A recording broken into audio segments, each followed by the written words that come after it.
My name's Labib. I work for ABP Ports in the IT function. I've been with ABP since 2019, and when I started at ABP, it was quite an interesting experience for me because I've worked in many different industries. I've worked as a consultant, travelling around and looking at the way different companies run. And the first thing that struck me about the port industry is just how limited systems there are. And I think it's probably a common experience for many people coming into the industry. So what I wanted to do today is talk a little bit about our journey at ABP. So where we started at my time at ABP anyway, back in 2019, to where we are today and what we see some of the innovations and some of the key work that we want to do with TOS over the next sort of 2 to 3 years. Just to give you a bit of an overview of where we were back in 2019, we had, at that time, 21 ports around the UK. It's fair to say that most of those ports had very manual processes in place, a lot of Excel. Excel was king in the port industry, as well as some homegrown Microsoft Access databases. But we did have some TOS installed within some of our critical ports. So up in Ingham, we had, and Hull, we had CommTrac version 3 running, and we've been long-time users of CommTrac version 3. But it's fair to say that, you know, we didn't have an enterprise view of what was happening around all of our ports, and we never really had an enterprise view of what the volumes were and things like our vessel discharge processes. We had no real visibility from an enterprise view. So since 2020, we've been working through a modernisation programme, and effectively we've been looking to modernise all of the applications within our port estate. So from CommTrac 4, we went through a selection process, and CommTrac 4 was selected as our bulk, break bulk and general cargo solution. AutoStore we've been using in our container terminals for a very long time, and AutoStore continues to be our container terminal operating system. Where we are today, you can see that we've now turned some of those black dot screens. We've now gone through a number of implementations of CommTrac 4. So from a CommTrac perspective, we have installs in Hull, Ingham, Kings Lynn, Ipswich, Teignmouth and Newport. And we've still got a long way to go around our port estate. Within the CommTrac 4 solution, we've worked very hard with TBA over the last sort of 3 years, 4 years, to develop the functionality out further, especially for break bulk. And we continue to innovate with TBA. And I know ABP are very thankful to work very closely with TBA to make sure that we've got this ability. Most recently, we've developed new bagging and blending functionality within CommTrac for our port of Ipswich, which has a large bagging and blending of fertiliser process going on. We're also making good use of all the innovations that TBA are delivering through their roadmap work. So most recently, we've made use of the new data extractors. So there's now in CommTrac, there are API that you can call to pull all of your data out of CommTrac, and we use that to build external reporting where we blend lots of different sources of data together to be able to report the port operation. So this could be, you know, blending vessel discharge information along with asset information from our asset management system. CommTrac 3, as we know, it's been sunsetted at the moment. ABP are looking to replace all of their CommTrac 3 instances by sort of middle of next year. So where we want to get to by 2026. So we've still got 4 more ports that we're looking to deploy CommTrac 2. We're also looking to extend the functionality a lot wider for CommTrac. And we're looking to simplify processes as much as possible. For ABP, we're a key believer to be as standard as possible. We try not to sort of reinvent the wheel. And we do look to have standard processes that we implement through all of our ports so that everybody is operating in the same way. What I wanted to talk about next is just give you a bit of an overview of our application estate. We have our marine operations, which is effectively systems that are helping us to complete all of our marine operations. We use Wärtsilä and Kongsberg. We have vessel tracking systems. So down in the Solent, we're responsible for all the vessels that are going in and out of the Solent in Southampton. We use a system made by Wärtsilä to track all of the vessel movements and to manage all the vessel movements around the Solent. We're currently using a port marine information system to plan all of our vessel arrivals and departures, as well as all of our pilotage activities, tug vessels and marine services. For our landside operations, of course, we use TBA predominantly. So as I mentioned, TBA, CommTrac and AutoStore are our TOS solutions. And then from an asset management perspective, we use a system called MainSaver.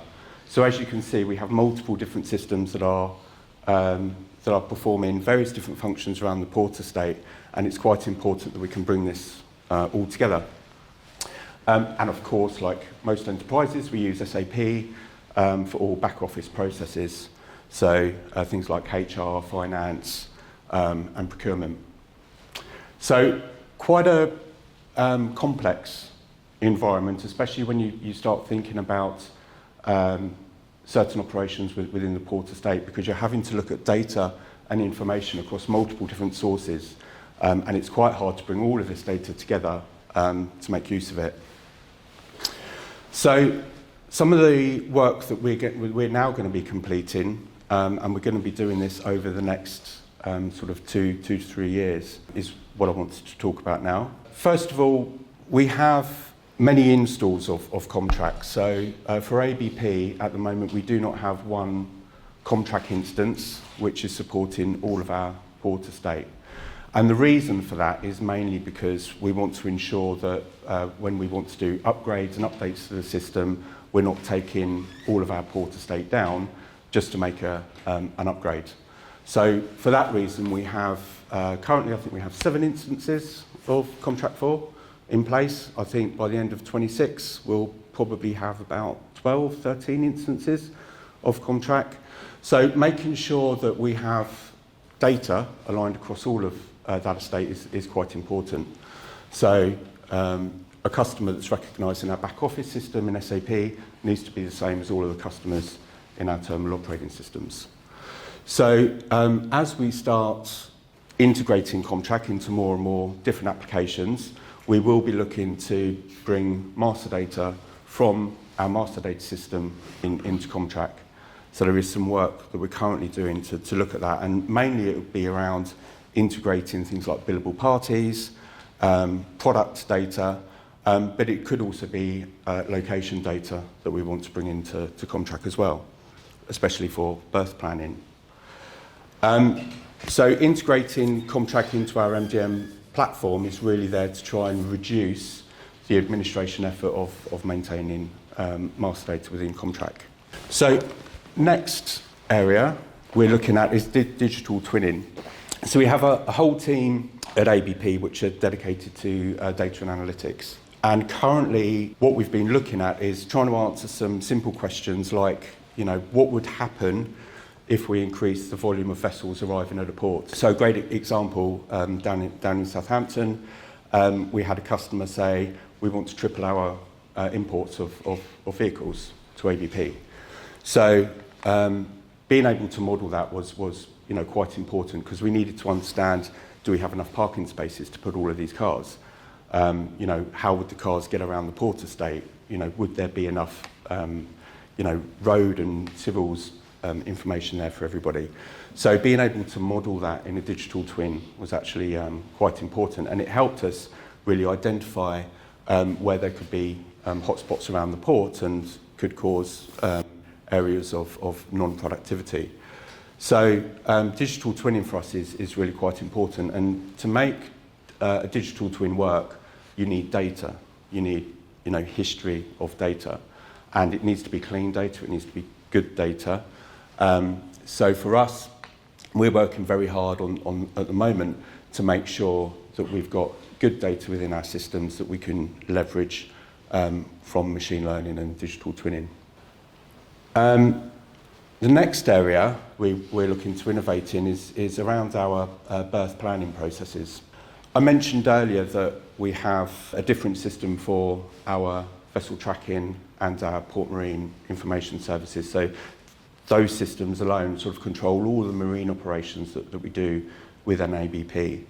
Now, being able to bring together TOS and the marine world is actually really important. What we've got to remember is that in our port estate we can have multiple different versions of TOS that are running. So Port of Ingham, for example, we have a container terminal, auto store.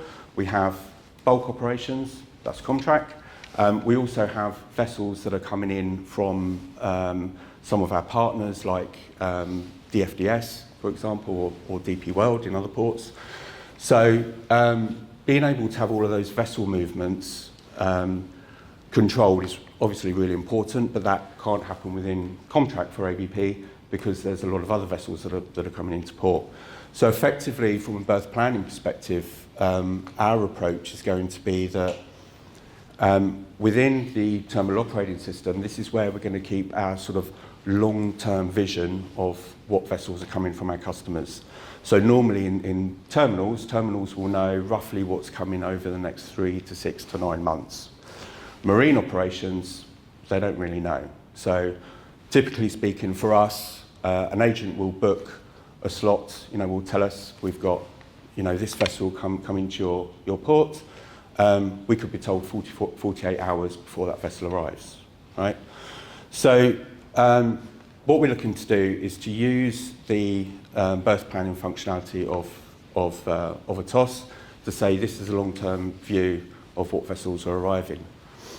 As soon as an agent will then declare that vessel and will book that vessel in, our port marine information system will then effectively know that that vessel is on the water, and we start tracking that vessel in real time, so we can start getting the AIS feeds from that vessel, and we can start tracking exactly where that vessel is and when it's going to arrive in our port. So then CommTrac will be updated with real-time information of when that vessel is going to land.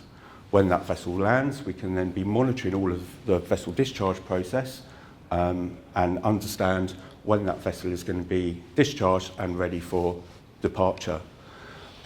So what we're hoping to do is really build an environment where Marine and our operations team get a more aligned view of exactly what's happening within the port so they can plan effectively. That's really probably going to take us at least 2 years to achieve in full, and that's mainly because we've got lots of innovations that we're doing within the marine operations space as well as the landside operations space.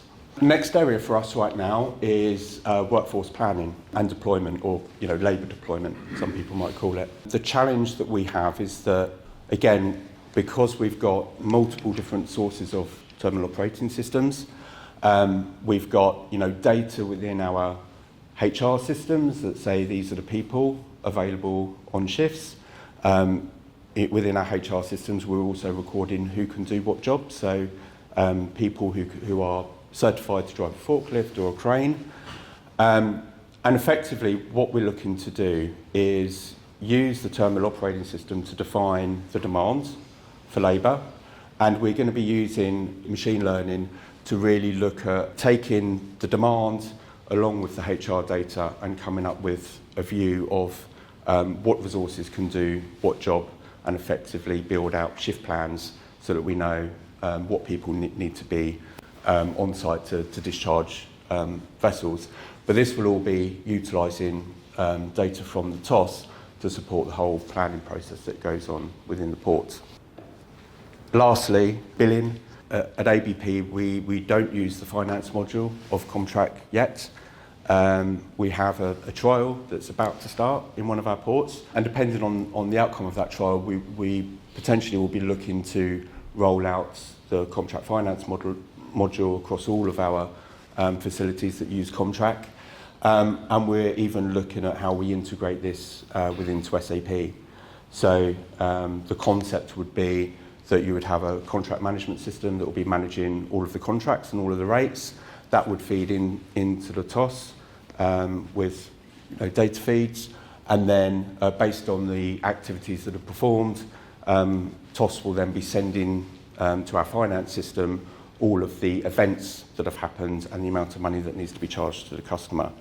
And effectively, that should happen in real time, so that you have timely billing processes, and when you're not waiting until the end of the month, but also be accurate because it will be based on actual events that people have performed and not events that people have written down and hope they've told their finance person to do the invoice for.